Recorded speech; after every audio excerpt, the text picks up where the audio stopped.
General Motors, fortunate enough to get hired there in January of 1970.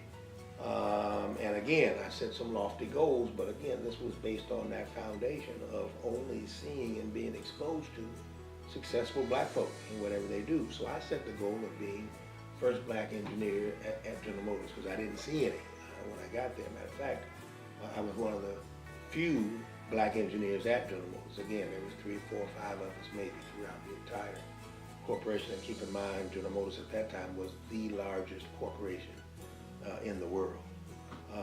And so that was the goal I set, and I was on that path until 1973 came along and Coleman Young got elected as the first African-American mayor for the city of Detroit.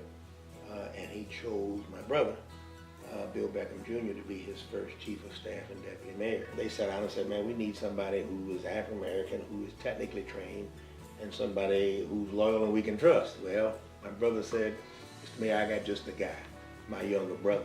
They picked me and appointed me to the Public Lighting Commission, and that was in 1974, Coleman's first year. So that was the beginning of my public service time in my career. And I have served 6 mayors, and there's probably not anybody alive that can make that statement that has served 6 mayors at high-level appointments, and quite frankly, served 5 of those 6 after I was a convicted felon.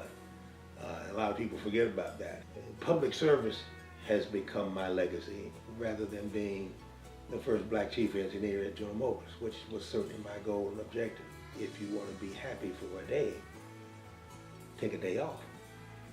If you want to be happy for a week, get married. But if you want to be happy for a lifetime, help somebody. And that's really what public service is all about.